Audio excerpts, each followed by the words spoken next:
Hello नमस्कार आदाब सलाम सत श्री अकाल केम छो कसे गाय केरो हाल है के नाची यहाँ सब कई जनवानी हाउ आर यू कैसे हैं आप लोग केमो नाचो मनक्कम खम्हा गणयोपम केमते अच्छंती की खबर नमस्तुभ्यं राधे राधे राम राम। देवी और सज्जनों, आज के इस वीडियो में आप देख रहे हो कि मैं आपको बताने जा रहा हूं तुला राशिफल अगस्त 2024 के बारे में।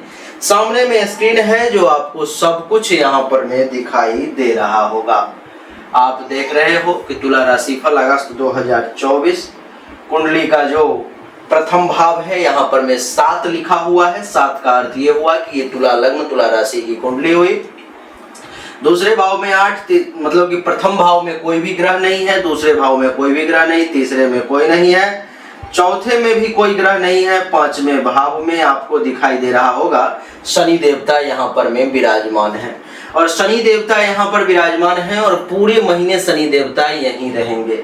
छठे भाव में मीन राशि में राहु को देख रहे हो, जो पूरे महीने राहु देवता यहीं विराजमान रहेंगे। सप्तम भाव में कोई नहीं है, अष्टम भाव में गुरु और मंगल है, जो मंगल 26 अगस्त को चला जाएगा मिथुन राशि में आपके कुंडली के 9वें भाव में। आपकी जानकारी के लिए बता दूं, कुंडली के 10वें भाव में सूर्य और बुध देवता विराजमान है, जो बुध देवता यहाँ पर में 22 अगस्त को प्रवेश करेंगे, यानी कि कुंडली के 10वें भाव में जो है तो बुध देवता 22 अगस्त को प्रवेश करेंगे। उससे पहले कहाँ रहेंगे? तो उससे पहले सिंह राशि में कुंडली के 11 भाव में बुध देवता रहेंगे और सूर्य देवता जो है सो कर्क राशि में रहेंगे 16 अगस्त तक, और 16 अगस्त के बाद जो है तो चले जाएंगे कुंडली के 11 भाव में, यानी कि सिंह राशि में चले जाएंगे।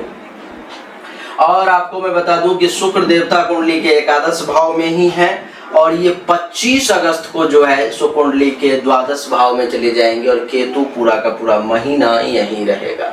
तो एक एक करके सभी ग्रहों के बारे में चर्चा करेंगे। सबसे पहले भगवान सूर्य से ही चर्चा आरंभ करते हैं, जो कुंडली के 10वें भाव में यहाँ पर में विराजमान है। देवी और सज्जनों, कुंडली के 10वें भाव में सूर्य जो है सो इस कुंडली में मालिक है कुंडली के 11 भाव के। 11 भाव के मालिक होने का अर्थ है कि सूर्य देवता इस कुंडली में मालिक हो गए आपके लाभ के, आपके आमदनी के, आपके उपलब्धि की प्राप्ति के, मनोकामना की पूर्ति के, सीनियर्स के, बड़े भाई बहन के और भी बहुत सारी चीजों की इच्छा पूर्ति वगैरह के ये 11 भाव के यहाँ के मालिक हैं, जो विराजमान है कुंडली के 10वें भाव में। कब तक? तो 16 अगस्त तक। 16 अगस्त तक सूर्य देवता के कुंडली के 10वें भाव में विराजमान होने के कारण क्या होगा, उसको बहुत अच्छे तरीके से समझने का आप प्रयास करें। कुंडली के 10वें भाव में जैसे ही सूर्य देवता आ गए तो ये आपको 16 अगस्त तक प्रतापी बनाने का प्रयास करेंगे। इनकी ये कोशिश रहेगी कि आपके प्रताप में किस प्रकार से वृद्धि हो, प्रतापी ही नहीं आपको व्यवहार कुशल भी बनाने का ये प्रयास करेंगे। सूर्य के कारण 16 अगस्त तक हर तरफ से आपको मान सम्मान इज्जत प्रतिष्ठा की प्राप्ति के योग हैं। इस समय में जो लोग विधायक हैं, एमपी एमएलए हैं और मंत्री बनने की चाह रख रहे हैं और नहीं बन पा रहे हैं, तो उन लोगों के लिए भी राह को सुगम कर देगा सूर्य, यानी कि इस समय में आप अपनी चाह को व्यक्त कर सकते हैं। थोड़ा सा प्रयास करेंगे तो मंत्री पद तक आप पहुंच सकते हैं। आपकी जानकारी के लिए बता दूं कि आपको इस समय में सूर्य देवता कुंडली के 10वें भाव में आपकी प्रकृति को उदार बना देंगे, बहुत ही ज्यादा उदार, बहुत ही ज्यादा दानी प्रकृति के। कोई कुछ मांग दिया तो देने से पहले ज्यादा सोचेंगे नहीं, आप ऐश्वर्य संपन्न और हर तरफ से लोग भी आपका खूब मान सम्मान करेंगे। कब तक? तो सूर्य के कारण 16 अगस्त तक। 16 अगस्त के बाद जब यही सूर्य देवता आ जाएंगे कुंडली के 11 भाव में यहाँ पर में, तो क्या होगा? 11 भाव में जैसे ही सूर्य देवता आएंगे सबसे पहले आपको इनका प्रयास रहेगा कि किसी भी प्रकार से आपको धनी बना दिया जाए। यहाँ पर में है तो धनवान बनाने का प्रयास करेंगे। सिर्फ धन से काम नहीं चलेगा तो और क्या करेंगे? तो ये बलवान ताकतवर बनाने का आपको ये प्रयास करेंगे और इस समय में हर प्रकार का सुख भी आपको निश्चित तौर पर में मिलेगा। इस समय में आपके स्वाभिमान की भी रक्षा सूर्यदेव करेंगे। आप एक स्वाभिमानी व्यक्ति के तौर पर में देवी और सज्जनों जाने जाएंगे। आपकी भाषा कौशल इसमें बहुत अच्छी होगी और आप कम बोलेंगे। इस समय में जो भी काम करेंगे उसको तपस्या मान करके करेंगे, उसको ये मान करके करेंगे जो यही हमारी पूजा है, यही हमारी तपस्या है, और आप तपस्वी जैसे दिखेंगे भी। योग साधना वगैरह करने का सूर्य आपको अवसर देंगे। एकादश भाव में बैठा हुआ यहाँ पर में सूर्य जो है सो आपको सदाचारी चरित्रवान बनाने का प्रयास करेगा। संतान का सुख कम मिलेगा और पेट से संबंधित किसी प्रकार की समस्या का भी आपको सामना करना पड़ सकता है 16 अगस्त के बाद। किसके कारण? तो इस सूर्य के कारण। सूर्य के बाद चर्चा करेंगे देवी और सज्जनों मंगल देवता की। और मंगल देवता जो हैं सो आपकी कुंडली में, कुंडली के अष्टम भाव में विराजमान है। अष्टम भाव में यानी कि यहाँ पर में विराजमान है और यहाँ पर में रहेंगे ये 26 अगस्त तक। 26 अगस्त के बाद चले जाएंगे कुंडली के नवम भाव में। तो इसका क्या प्रभाव होगा इसको समझने की कोशिश करते हैं। सबसे पहले मैं आपको बता दूं कि कुंडली के अष्टम भाव में मंगल का बैठना जो है सो अच्छा नहीं माना जाता। ये मांगलिक दोष का भी सूचक होता है। तो इस समय में जिस किसी भी व्यक्ति का जन्म होगा वो इस महीने में 26 अगस्त तक वो व्यक्ति मांगलिक पैदा लेगा। और आपकी जानकारी के लिए बता दूं कुंडली के अष्टम भाव में मंगल के बैठने के कारण इस समय कुछ रोग व्याधि हेल्थ वाइज इशू वगैरह आपको परेशान करने का प्रयास कर सकती है, आपको घेरने की कोशिश कर सकती है। आपकी जानकारी के लिए बता दूं कि इस समय में आपको कुछ व्यसन वगैरह भी, कुछ नशापान वगैरह भी अपने कंट्रोल में लेने का प्रयास कर सकता है। इतना ही नहीं, कुंडली के 8वें भाव में बैठा हुआ मंगल इस समय में आपको कठोर भाषी बना देगा, क्योंकि यहाँ से सप्तम दृष्टि कुंडली के दूसरे भाव पर पड़ेगी जो आपको कठोर भाषा बोलने वाला बना देगा।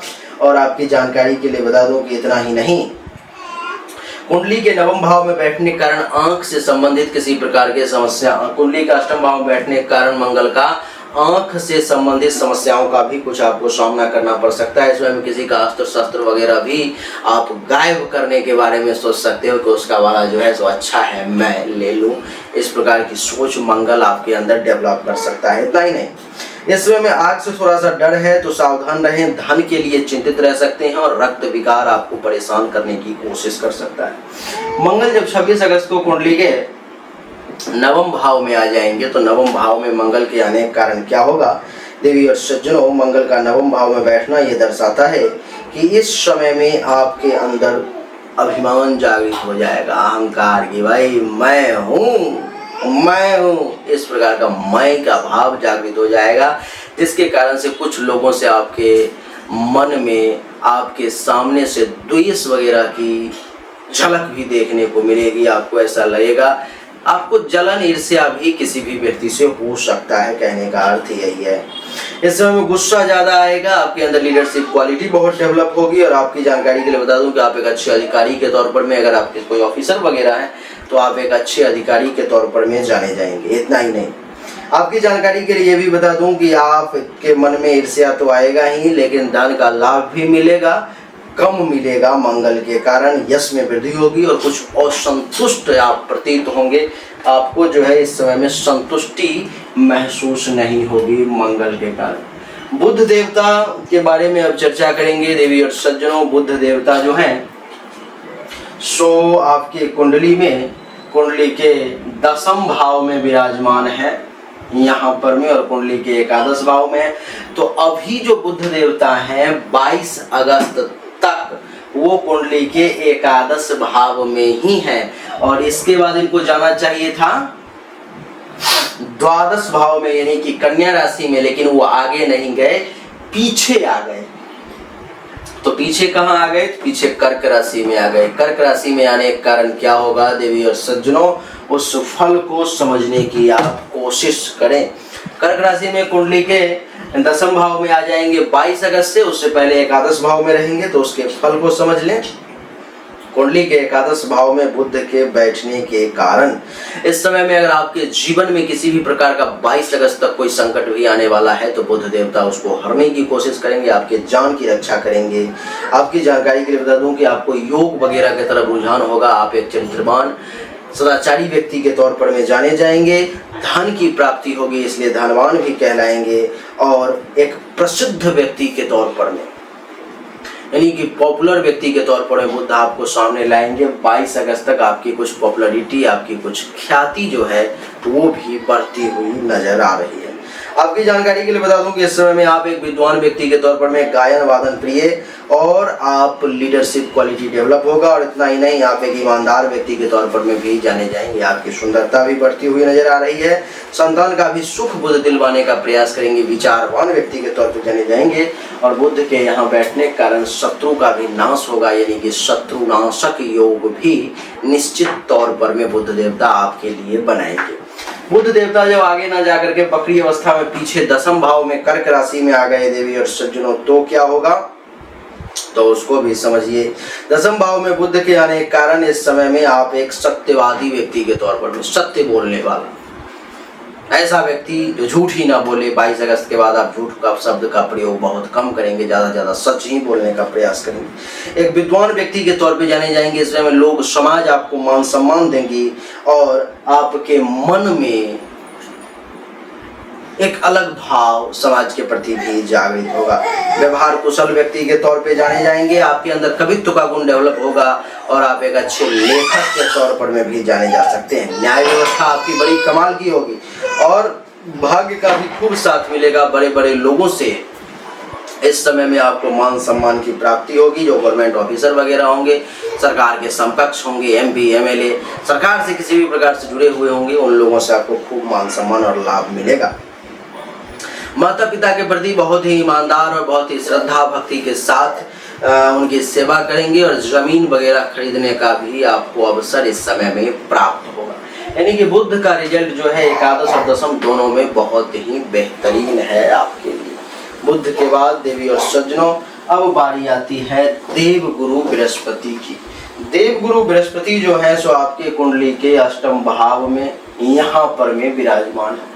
कुंडली के अष्टम भाव में देवगुरु बृहस्पति के विराजमान होने के कारण क्या होगा, देवगुरु बृहस्पति आपके कुंडली में इस समय में जो मालिक हैं वो है कुंडली के तीसरे भाव के और कुंडली के छठे भाव के, यानी कि तुला लग्न के कुंडली में, तुला राशि की कुंडली में देवगुरु बृहस्पति एक मारक ग्रह के तौर पर में जाने जाते हैं। जो कहाँ बैठे हुए हैं, यहाँ के मालिक होकर के, तो कुंडली के अष्टम भाव में बैठे हुए हैं। और कुंडली के अष्टम भाव में बैठने के कारण क्या होगा, उसके फल को समझिए कि महर्षि क्या कहते हैं। महर्षि कहते हैं कि देवगुरु बृहस्पति जब कुंडली के अष्टम भाव में आ जाए तो उस व्यक्ति को जीवन प्रदान करते हैं। यानी कि अगर आपको इस समय में एक्सीडेंट होने का योग है, दुर्घटना होने का योग है, देवगुरु बृहस्पति आपको बचाने की कोशिश करेंगे। इतना ही नहीं, अष्टम भाव में कहते हैं कि बैठता है तो वो व्यक्ति शील संपन्न होता है, चरित्रवान होता है, चरित्रहीन नहीं होता है। और आपके सुख में भी इस महीने में खूब वृद्धि करेंगे, आपको शांत बना के रखेंगे, भाषा बड़ी मीठी करने की कोशिश करेंगे। जिस प्रकार से मंगल का जब प्रभाव आपके ऊपर में पड़ेगा तो आप देखेंगे इस महीने में कभी कभी कि उग्र हो जाएगी आपकी भाषा, और कभी कभी देखेंगे कि टेंशन वाली बात है तो बड़ी सौम्य हो जाएगी। तो जब सौम्य रहेगी तो वो देवगुरु बृहस्पति का प्रभाव रहेगा, और जब उग्र रहेगी तो वो मंगल का प्रभाव रहेगा। देवी और सज्जनों, अष्टम भाव में बैठने के कारण इस समय में राइटर वगैरह जो हैं, लिखने का काम करते हैं, उनका काम बड़ा कमाल का चलेगा। और आप एक कुल दीपक के तौर पर में ज्योतिष प्रेमी, लोभी, गुप्त रोगी और मित्रों के द्वारा धन के नुकसान होने वाले व्यक्ति के तौर पर में जाने जाएंगे, यानी कि दोस्तों से पैसों का नुकसान होगा। देवी और सज्जनों, देवगुरु के बाद अब बात करेंगे शुक्र देवता की। शुक्र देवता जो है सो आपके कुंडली में इस समय में विराजमान है, कुंडली के एकादश भाव में यहाँ पर भी। और आप देखें कि यहाँ से शुक्र देवता 25 अगस्त को चले जाएंगे कुंडली के द्वादश भाव में, यानी कि कन्या राशि में, जिसके कारण से क्या होगा इसको समझिए। कुंडली के एकादश भाव में शुक्र के बैठने के कारण जो है, शुक्र एकादश भाव में रहे तो एकादश भाव तो अपने आप में अमृत है, और उसमें भी शुक्र रहे तो फिर क्या कहने हैं। देवी और सज्जनों, शुक्र के एकादश भाव में बैठने के कारण इस समय में आपको भोग विलास करने का खूब अवसर प्राप्त होगा। खूब भोग विलास करेंगे, हर प्रकार का सुख मिलेगा, वाहन का सुख मिलेगा, पैसा ऐसा आएगा कि टिकेगा, ऐसा नहीं कि आया और चला गया। स्थिर लक्ष्मी की प्राप्ति होगी, लोकप्रिय कहलाएंगे, परोपकारी, इस समय परोपकार वगैरह करने का अवसर भी आपको खूब मिलेगा, और आप चीज़ों को परखेंगे, जान सकेंगे, धन की खूब प्राप्ति होगी, गुणज्ञ कहलाएंगे, काम वासना की पूर्ति होगी, और संतान का भी आपको निश्चित तौर पर में सुख प्राप्ति होगा। यानी कि आपके लिए शुक्र का एकादश भाव में बैठना बहुत ही अच्छा है। 12वें भाव में, जबकि कन्या राशि में शुक्र नीच का हो गया देवी और सज्जनों, लेकिन 12वां भाव है, उसमें क्या फल देंगे उसको समझिए। इस समय में शुक्र नीच का है, फिर भी आपको ये न्यायशील बनाने का प्रयास करेंगे। न्याय व्यवस्था की तरफ आपका रुझान टाइट रहेगा, यानी कि अन्याय किसी के साथ होने भी नहीं देंगे और खुद भी बर्दाश्त नहीं करेंगे। आलसी थोड़े से जरूर हो जाएंगे, कुछ गलत काम को करके पतित भी आपको शुक्र बना सकता है, धातु विकार परेशान कर सकता है। शरीर में थोड़ी सा भारीपन और आलस्य देखने को मिल सकता है। किसी दूसरे पुरुष अथवा स्त्री के साथ आपका 25 अगस्त के बाद संबंध भी बन सकता है। भोजन वगैरह अनेक प्रकार के करने की इच्छा होगी और करेंगे भी। धनवान कहलाएंगे, शत्रुनाशक कहलाएंगे और खर्चा कम करेंगे। शुक्र के बाद अब बारी आती है शनि की। शनि देवता का क्या कैसे है उसको समझिए। शनि देवता आपके कुंडली के एकादश भाव में कुंभ राशि में विराजमान है देवी और सज्जनों। शनि के एकादश भाव में कुंभ राशि में विराजमान होने के कारण क्या होगा, एकादश राशि यानी कि पंचम भाव में विराजमान है शनि देवता, जिसके कारण से इस समय में महर्षि कहते हैं कि शनि जब 11वें भाव में आ जाए तो व्यक्ति को दीर्घायु बनाता है, यानी कि आपकी आयु, आपकी जिंदगी जो है सो वो लंबी होगी। आपकी जानकारी के लिए बता दूं कि इतना ही नहीं, इस समय में शनि आपको गुस्सैल भी बना सकता है। आपके अंदर क्रोध का भाव जो है सो ज़्यादा डेवलप हो सकता है, क्रोध का संचार हो सकता है। आपके इस समय में देखने को मिलेगा कि चंचल प्रकृति रहेगी, मन शांत नहीं रहेगा, तुरंत भाग के इधर, भाग के उधर, दौड़ के इधर, दौड़ के उधर। जो लोग शिल्प कला जानते हैं उनके लिए शनि इस समय में चमत्कार कर देगा। आपके सुख में भी खूब वृद्धि होगी। योगाभ्यासी वगैरह कहलाएंगे। नीतिवान, परिश्रमी, व्यवसायी, विद्वान और संतान का सुख कम मिलेगा, जिसमें पुत्र का सुख कम मिलेगा। कन्या है तो खूब सुख की प्राप्ति होगी और रोग की आपको प्राप्ति नहीं होगी, रोग का नाश होगा और बलवान कहलाएंगे आप। शनि आपके लिए हर मामले में बढ़िया है। शनि के बाद राहु की बात करें तो राहु कुंडली के 6ठे भाव में यहाँ पर विराजमान है और 6ठे भाव में राहु के विराजमान होने के कारण क्या होता है उसके फल को समझिए। महर्षि कहते हैं कि जब 6ठे भाव में जिस व्यक्ति का राहु हो उसको विधर्मियों के द्वारा खूब लाभ मिलता है, यानी कि अपने धर्म के अलावा के जो लोग हैं उनसे खूब लाभ मिलता है। निरोग रहते हैं, शत्रुहंता योग बनता है, लेकिन कमर दर्द से थोड़े से पीड़ित रहते हैं। पराक्रमी और बहुत बड़े बड़े कार्य करने का आपको अवसर इस समय में प्राप्त हो सकता है। केतु आपके कुंडली के जो है सो 12वें भाव में यहाँ पर में विराजमान है और 12वें भाव में केतु के विराजमान होने के कारण क्या होगा, तो महर्षि कहते हैं कि जिस व्यक्ति का 12वें भाव में केतु हो वो व्यक्ति चंचल होता है, बुद्धिमान होता है, भूत प्रेत और अविश्वास के नाम पर में ज्यादा पैसा वो जीवन में अर्जन करता है। तो देवी और सज्जनों, यही तुला राशि वालों के लिए अगस्त 2024 का राशि फल था जो हमने आपको बताने की कोशिश की। उम्मीद करता हूं कि आपको निश्चित तौर पर में हमारा ये वीडियो पसंद आया होगा, अच्छा लगा होगा। अगर आपको पसंद आया, अच्छा लगा तो इस वीडियो को लाइक करें, शेयर करें, चैनल को सब्सक्राइब करके इसके बेल आइकन के बटन को दबा दें। और हाँ, बहुत सारे लोग कहते हैं कि गुरुदेव जो अच्छा फल बताया जाता है वो हमें बहुत कम प्राप्त होता है और जो बुरा फल बताया जाता है वो हमें निश्चित तौर पर प्राप्त हो जाता है। इसका क्या कारण है? इसका कारण है कि आपकी जन्म कुंडली या हस्तरेखा में कुछ ऐसे ग्रहों की स्थिति चल रही है जो आपको अच्छा फल लेने नहीं दे रहा है और बुरा फल खूब झोंक झोंक करके दे रहा है आपको। तो आप यही करें, किसी भी योग्य ज्योतिष से अपनी जन्म कुंडली और हस्तरेखा की जांच करवाएं। अगर आप मुझसे करवाना चाहते हैं, जो मैं गोल्ड मेडल, सिल्वर मेडल दोनों मुझे मिल चुका है ज्योतिष के क्षेत्र में। ज्योतिष के क्षेत्र में चक्रवर्ती ज्योतिष अवार्ड से भी सम्मानित किया गया है। अभी अभी हमने जब अरविंद केजरीवाल मुख्यमंत्री साहब जब जेल गए थे उससे 10 दिन पहले भविष्यवाणी की थी कि ये व्यक्ति 29 तारीख से पहले जेल जाएगा, 21 तारीख को चले गए। दुनिया के सारे ज्योतिष जब कह रहे थे कि मोदी जी का 400 पार होगा तो हमने कहा था कि 250 से 300 के बीच में सीट आएगी, वही हुआ। इस प्रकार की अनेक भविष्यवाणी है जो हमने की है और जो लोग पर्सनली मुझसे कुंडली दिखा चुके हैं उनको तो पता है कि किस प्रकार से जो मैं तारीख वाइज कहता हूँ वो घटनाएं घटित होती हैं। तो आप भी अगर चाहते हैं इस प्रकार की एक्यूरेट जानकारी और वो भी मुझसे, तो सामने दिए गए व्हाट्सएप नंबर 7062757996 पर में जरूर मैसेज करें, आपको सही और एक्यूरेट जानकारी प्राप्त होगी। आप सभी का एक बार फिर से बहुत बहुत धन्यवाद। Thank you so much. जय हिंद, वंदे मातरम। बोलिए राधे राधे, राम राम।